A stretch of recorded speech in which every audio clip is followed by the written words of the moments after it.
Greetings and salutations.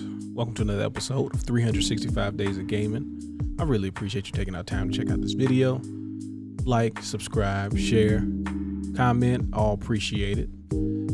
But let's get into it. Now we're back doing some more comic books based action. And I say comic books because the game that we're going to look at and talk about today is Spider-Man and Venom Maximum Carnage. Now, first and foremost, you got to understand something. The cartridge was red. And I know that doesn't mean a lot to a lot of you, but as a, 9, 10, 11-year-old kid who was definitely a fan of Spider-Man and, everything that kind of encompassed the Spider-Man universe, especially the symbiote stuff, it played a factor into my selection, right? As I see it in the Funko land, I'm looking at it, I'm like, yo, the cartridge is red. The only other cartridge I knew about that had colors to them was the gold Legend of Zelda cartridge and the black Killer Instinct cartridge. And both of those are hits.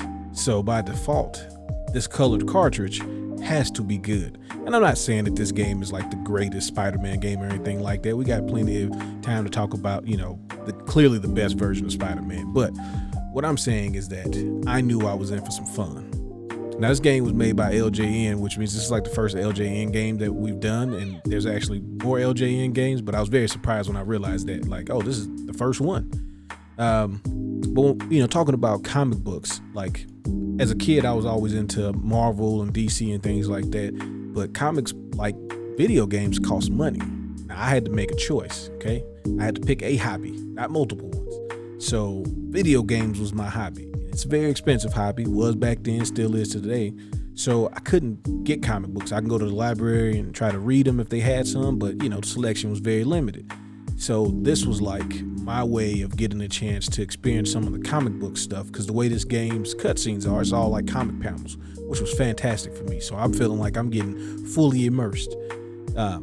And obviously this is one of the more popular mainstream storylines in Spider-Man, right? Anything dealing with Venom is already going to put you over the top, but then you add the Carnage stuff and, I'm completely sold. Now, unfortunately, this game is only one player, which I thought was crazy playing it as a kid.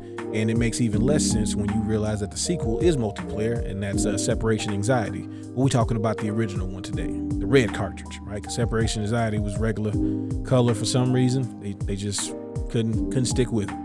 But I mean, the beat 'em up aspect is actually really not bad. I always felt like this was, a blueprint of having a Spider-Man game, and it not just be like the X-Men games or the Captain America game. Like, this was its own thing. It's got a very distinct look and style to it, and I always appreciated when games did the thwacks and the bonks and the different sound effects words. I always thought that was super cool.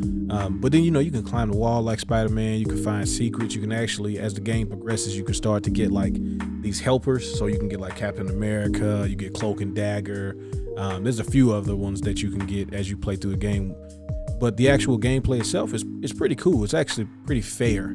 Like, you can actually block with Spider-Man. You hold the web button down. You can web people up. If you time it just right, you can web two people at the same time. They can clash heads, and that's pretty cool. You felt pretty strong. But somehow these regular New York citizens, they got hands too. So you got to watch out, because they'll give it to you real quick.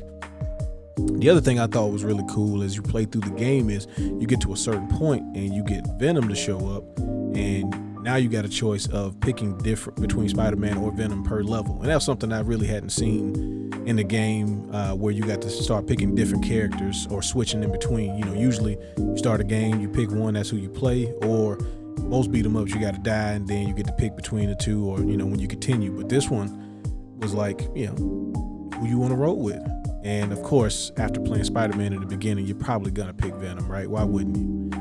But I mean, it was just a really cool, different way to kind of present Spider-Man. Like I said, it was more of the comic book stuff, which was very different. Everything else was usually capitalizing off whatever the Saturday morning cartoon version was. And so I thought this was like, as a kid, I'm like, oh yeah, this is the real Spider-Man. This is the source material, not like that TV show.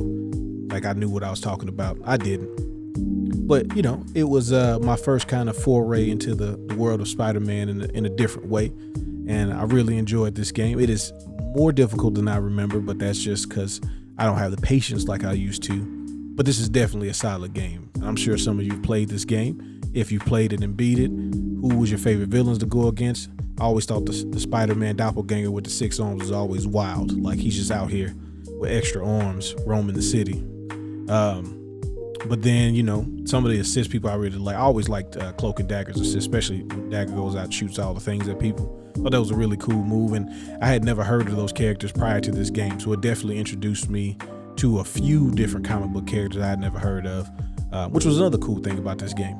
So yeah, if you played it, let me know your thoughts. If you haven't played it, seek it out. It's worth the run through. You know, just give it a shot, try it out.